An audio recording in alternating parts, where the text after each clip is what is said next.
Aku pernah berpikir bahwa cinta itu hanya milik orang-orang yang berani hidup dalam cahaya. Sampai hari itu datang, hari ketika aku menyadari bahwa aku telah jatuh cinta pada seorang pria yang seharusnya menjadi musuhku. Hari ketika aku melihat dia tersenyum di tengah keramaian Monas, dan dunia seolah berhenti berputar.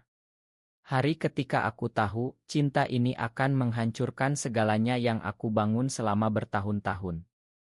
Namaku Aditya, biasa dipanggil Adit. Aku lahir dan besar di Jakarta, anak tunggal dari keluarga Muslim yang taat di kawasan Menteng. Ayahku seorang pengusaha sukses, ibuku guru ngaji di masjid dekat rumah.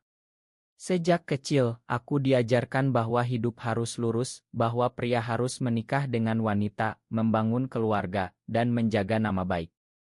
Aku patuh. Aku selalu patuh. Sampai aku bertemu dengan Rama. Rama adalah anak dari saingan bisnis ayahku. Keluarga kami seperti dua kutub yang saling tolak. Ayahku menganggap ayah Rama sebagai orang yang licik, dan sebaliknya. Kami tumbuh dengan cerita-cerita tentang bagaimana keluarga mereka pernah mencoba merusak perusahaan kami. Tapi Rama berbeda. Dia tenang, pintar, dan punya senyum yang bisa melelehkan es di hati siapa saja. Kami bertemu pertama kali di sebuah acara amal di Hotel Mulia. Aku ingat betul, dia mengenakan kemeja putih sederhana, tapi entah kenapa mata kami bertemu, dan sejak saat itu aku tak bisa melupakannya.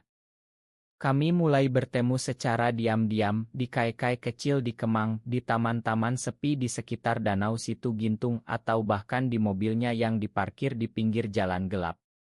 Setiap pertemuan terasa seperti pencurian. Kami tahu ini salah. Di Indonesia, cinta seperti ini bukan hanya tabu, ia adalah dosa besar di mata masyarakat. Tapi kami tak bisa berhenti. Setiap kali dia memegang tanganku, aku merasa hidup untuk pertama kalinya. Suatu malam, di sebuah apartemen kecil yang kami sewa dengan nama samaran, Rama berbisik, "Adit, kalau dunia tahu apa yang akan terjadi." Aku hanya bisa diam. Aku tahu jawabannya, semuanya akan hancur. Keluargaku akan menolakku, teman-temanku akan memandangku aneh, dan mungkin aku akan kehilangan segalanya. Tapi saat itu aku masih percaya bahwa cinta kami lebih kuat dari segalanya. Kami mulai membangun mimpi kecil. Rama ingin pindah ke Bali, hidup tenang di sana, jauh dari tekanan Jakarta. Aku setuju. Aku bilang aku akan mencari cara untuk keluar dari keluarga, mungkin dengan alasan bisnis. Tapi mimpi itu tak pernah terwujud. Konflik pertama datang dari keluargaku. Ayahku mulai curiga karena aku sering pulang larut. Suatu hari, dia bertanya langsung, "Kamu pacaran sama siapa, Adit? Kenapa tak pernah bawa ke rumah?" Aku bohong. Aku bilang ada seorang gadis dari Bandung. Ayahku senang, tapi Rama marah. "Kamu malu sama aku?" "Ya," katanya dengan suara gemetar. Aku menangis malam itu. Aku bilang aku mencintainya lebih dari apapun, tapi aku takut. Takut kehilangan keluarga. Takut kehilangan nama baik.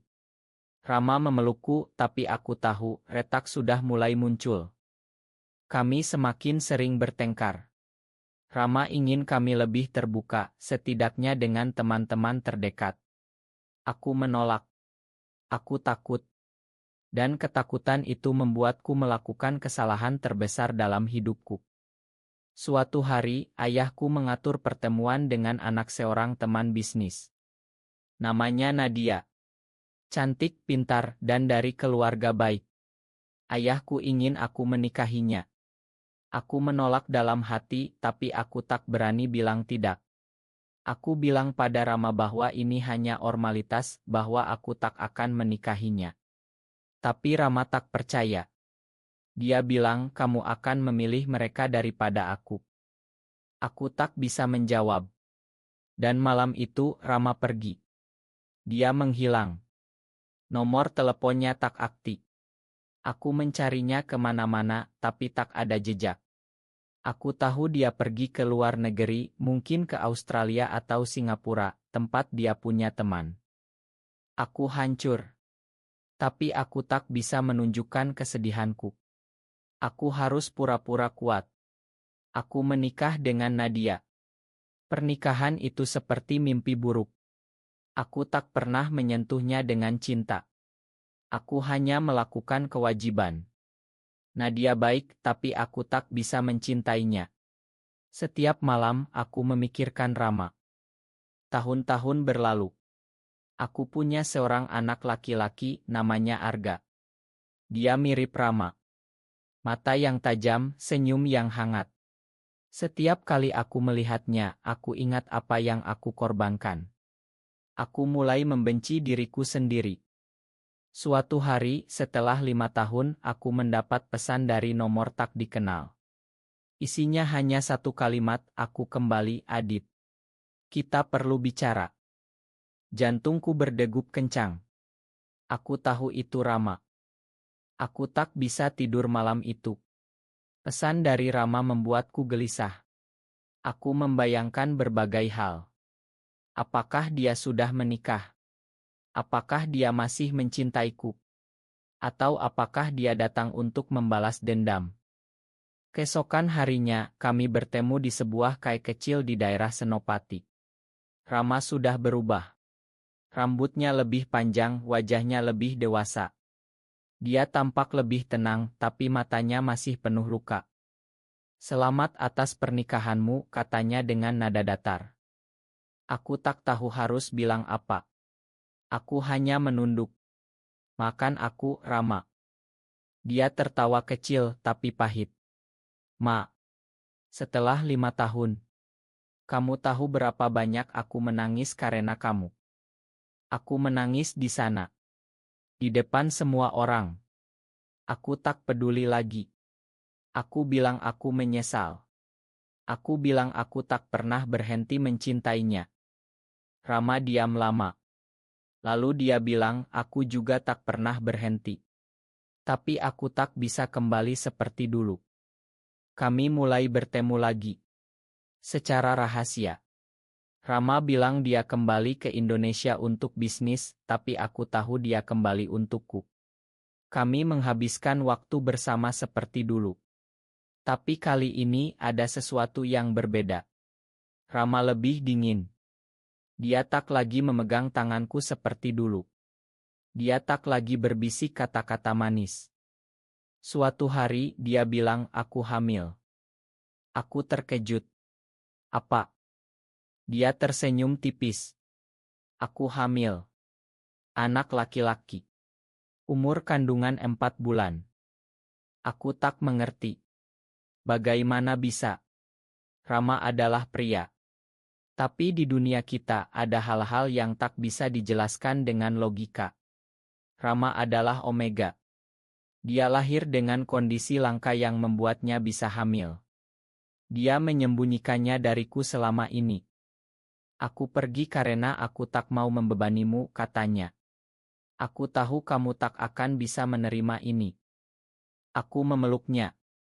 Aku tak peduli lagi. Aku bilang aku akan bertanggung jawab. Aku akan meninggalkan semuanya untuknya. Tapi Rama menolak. Kamu sudah punya keluarga. Anakmu butuh ayah. Aku menangis lagi. Aku bilang aku akan cerai. Aku akan bilang pada Nadia yang sebenarnya. Rama menggeleng. Jangan. Biarkan aku pergi lagi. Biarkan anak ini tumbuh tanpa ayah yang terpecah. Konflik semakin dalam. Aku mulai bertengkar dengan Nadia. Dia curiga. Dia menemukan pesan-pesan dari Rama. Dia menangis, bertanya kenapa aku tak pernah mencintainya. Aku tak bisa bohong lagi. Aku cerita semuanya. Nadia terpukul. Tapi dia bilang, pergilah. Kalau itu yang kamu inginkan. Aku pergi menemui Rama. Aku bilang aku siap. Aku akan menikahinya, meski itu berarti melawan dunia. Tapi Rama sudah pergi lagi. Dia meninggalkan surat. Isinya, aku mencintaimu, Adit. Tapi aku tak mau anak kita hidup dalam bayang-bayang kebencian. Aku akan membesarkannya sendirian. Jangan cari kami. Aku hancur total. Tahun-tahun berikutnya terasa seperti neraka. Aku mencari Rama kemana-mana. Aku ke Bali, ke Yogyakarta, bahkan ke kampung halamannya di Jawa Tengah. Tak ada jejak. Aku mulai minum. Aku kehilangan bisnis. Ayahku marah besar, memutus hubungan denganku. Aku hidup sendirian di apartemen kecil di pinggiran Jakarta. Arga tumbuh tanpa ayah yang benar-benar hadir. Nadia membesarkannya dengan baik, tapi aku tahu dia menderita. Aku mencoba menebus, tapi luka sudah terlalu dalam. Suatu hari, aku mendapat kabar dari teman lama. Rama ada di Bandung. Dia tinggal di sebuah rumah sederhana di daerah Dago. Aku langsung pergi. Hatiku berdegup kencang. Saat aku tiba, aku melihat Rama di teras rumah. Dia sedang menggendong seorang anak kecil. Anak itu mirip sekali denganku. Mata yang sama, senyum yang sama. Rama melihatku. Matanya membelalak. Adit. Aku berlutut. Aku menangis. Aku bilang aku menyesal. Aku bilang aku ingin bertemu anak kami. Rama diam lalu dia bilang, masuklah. Rumah itu kecil tapi hangat. Anak itu bernama Lili.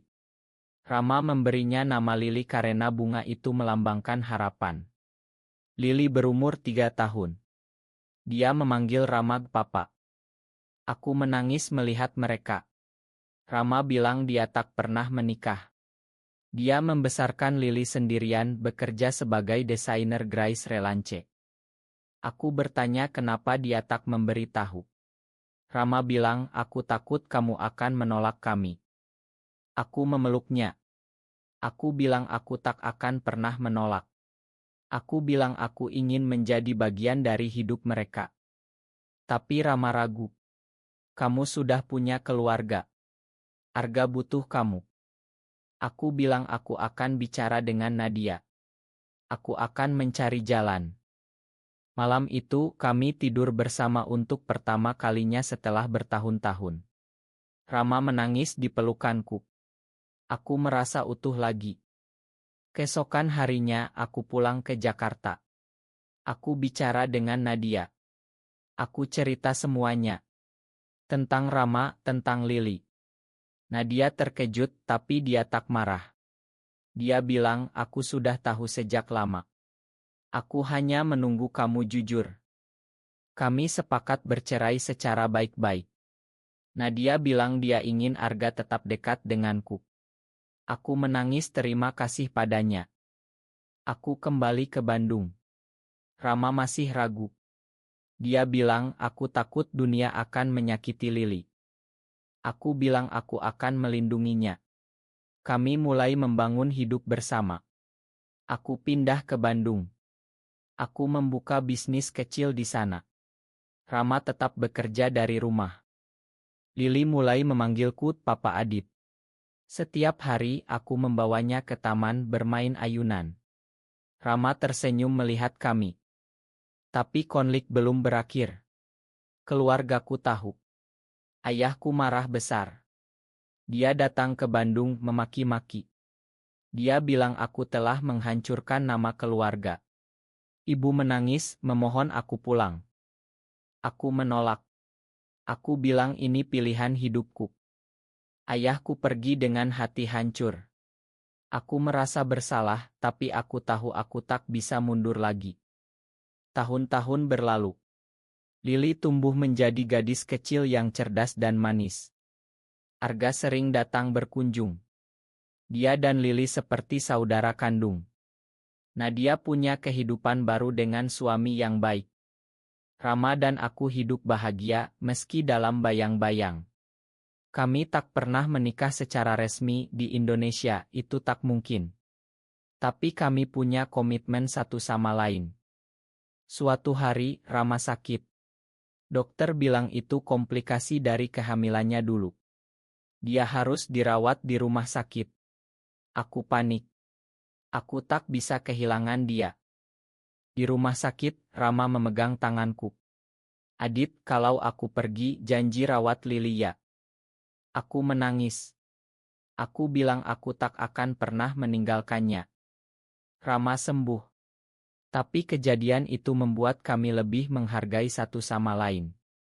Kami mulai terlibat dalam komunitas kecil di Bandung. Ada kelompok yang saling mendukung.